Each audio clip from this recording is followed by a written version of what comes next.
Hi guys, இன்னைக்கு நம்ம என்ன பார்க்க போகிறோம் அப்படின்னா, நம்ம ஒரு 1 மந்த்துக்கு முன்னாடி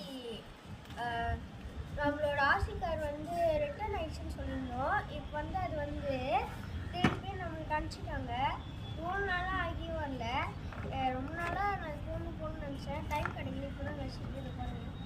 உள்ளே என்னெல்லாம் இருக்குன்னு நான் ஆல்ரெடி சொல்லியிருப்பேன். ஒரு ரிமோட் கண்ட்ரோலு, ரிமோட் கண்ட்ரோல் காருக்கு, அது ஒரு காரு, ஒரு ஒரு லெகோ பேட்மேன் பீஸு, அடுத்தது வாட்டர் ட்ராப்பரு, வேறு இதெல்லாம் டேமேஜ் ஆகக்கூடாதுன்ட்டு ஒரு லாக் இது கூட ஒரு அட்டம் இருக்கும். சரி, இப்போ இதோட ரிவ்யூ தான் நம்ம இன்னைக்கு பார்க்க போகிறோம். இன்னைக்கு நம்ம பார்க்கலாம். பாருங்கள், ஃபஸ்ட்டு நம்ம நெக்ஸ்ட் டைம் பண்ணி பார்க்கலாம். ஸோ இப்போ பார்த்தீங்கன்னா நம்ம ரெஸ்ட் பார்க்குறோம். இது பாருங்கள்,